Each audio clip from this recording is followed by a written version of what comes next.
Alhamdulillah, wa salatu wa salam ala Rasulillah wa ala alihi wa sahbihi ajma'in. Assalamu alaikum, Quran Weekly.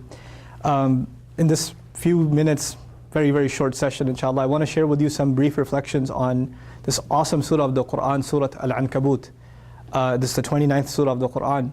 And in this surah, the context of revelation is that it is one in which the Prophet ﷺ and his companions were being tortured physically at this point in Mecca. It's a late Meccan surah. So, people like Khabbab bin Arat was actually forced onto the ground on burning coal, and then his torturers stood on him until the skin off of his back was melted off. So these horrible things were happening to Muslims, and particularly Khabbab, the narration says, came to Rasulullah and said, why are these things happening to us if we're the believers, And the Prophet didn't respond. First he responded to him, tasta'jil, that you're rushing people before you went through much worse. I'm paraphrasing here. And the ayat came down, حَسِبَ النَّاسَ أَن يُتْرَكُوا أَن يَقُولُوا آمَنَّا وَهُمْ لَا يُفْتَنُونَ. The ayat belonging to Surah Al-Ankebut. Have people assume that they're going to just be left alone after they say they've got faith, and they're not going to be put to test. They're not going to be tried. And literally, fatana is to put something in intense heat. SubhanAllah. Allah used the word fatana here. Not even yubtalun. Yubtalun would have been they're tested, or yubtalun. But he says yuftanun.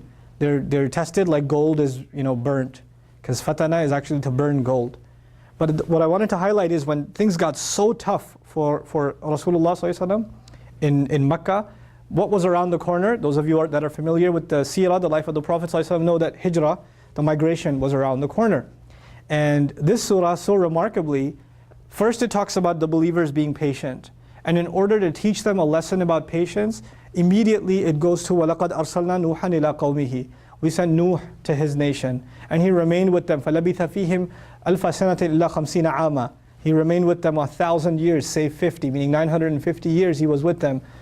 So Allah says that basically there were people before you that had to endure a lot more. And he gives, of course, the prime example, Nuh alayhi salam. But when he mentions Nuh alayhi salam, he says something beautiful. He says, فَأَنْجَيْنَاهُ وَأَصْحَابَ السَّفِينَةِ وَتَرَكْنَاهَا آيَةً لِلْعَالَمِينَ. We rescued him and the people on the ship with him, and we left it as a sign for those who believe. We left it as a sign for وَتَرَكْنَاهَا آيَةً لِلْعَالَمِينَ. So Allah talks about them being saved, being rescued. He talks immediately then after Ibrahim alayhi salam, who had a quarrel with his dad, who has, talking back to all of his people, telling them, what are you people doing? And then they say we should burn him. We should kill him or burn him. And Allah says, فَأَنْجَاهُ اللَّهُ مِنَ النَّارِ. Allah rescued him from fire. So it's so cool. Allah rescued Nuh alayhi salam using water, and Allah rescued him from water, and Allah rescued Ibrahim alayhi salam from fire after that. So the two extremes, the two things you can be destroyed with, and you're rescued from both of them. And then Allah Azza wa Jal then says to the believers, إِنَّ فِي ذَلِكَ لَآيَاتٍ لِقَوْمٍ يُؤْمِنُونَ. In all of that, there are many signs, many lessons for people that want to believe. And as he's talking about Ibrahim, he starts talking about his nephew Lut. And then at the end of the discussion about Lut is also given escape. He escapes, he's able to get away. Because the angels come and they're able to, they bring good news to Ibrahim, but they destroy the nation of Lut, and Lut alayhi salam is able to escape. Why are these stories important? The surah began talking about Muslims have to be patient. And then it talks about three situations where prophets, punishment of God is on its way, and they escaped. Already in between the lines, the Muslims were being told, your hijrah is coming. Your migration is coming. Literally with the words of Lut, so awesome, Allah says, إِنِّي مُهَاجِرٌ إِلَىٰ رَبِّي. That's what Allah tells from the tongue of Lut alayhi salam. وَقَالَ لُوط فَآمَنَ لَهُ لُوطٌ وَقَالَ إِنِّي مُهَاجِرٌ إِلَىٰ رَبِّي إِنَّهُ هُوَ الْعَزِيزُ الْحَكِيمُ. But Lut alayhi salam believed in Ibrahim alayhi salam, and he accepted his call, and he said, I'm migrating towards my master. Literally migration is mentioned.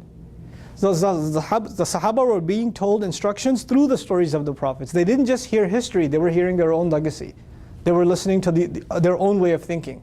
Maybe if hijrah is a possibility for Lut, maybe it's a possibility for us too, alayhi salam, And what's really remarkable, when you get to the end of this surah, you start reading about the interaction Muslims are going to have with the people of the book. وَلَا تُجَادِلُوا أَهْلَ الْكِتَابِ إِلَّا بِالَّتِي هِيَ أَحْسَنُ إِلَّا الَّذِينَ ظَلَمُوا مِنْهُمْ. Don't go debating with the people of the book, except with the better way. When they say something harsh, say something nicer in response. Except the ones that are really wrongdoing among them, then you deal with them harshly. This advice is being given because once the Muslims migrate, they're going to be dealing with the people of the book.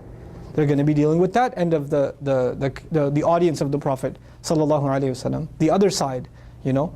So in this surah, which doesn't explicitly say go make hijrah, all the package, the way it's packaged, first be patient, deal with what you have in front of you, and then through the stories of the prophets, the Messenger ﷺ is given the beautiful message that migration is around the corner, help of Allah is on its way. So Allah says in the beginning, in the middle of the surah, He says, فَإِنَّ أَجَلَ اللَّهِ لَآتٍ, that the meeting of Allah, the meeting with Allah, the deadline is on its way. So there's one thing, hijrah is around the corner, the relief is on its way, but you shouldn't worry about that more. You should worry about the fact that your meeting with me is coming. That's on its way.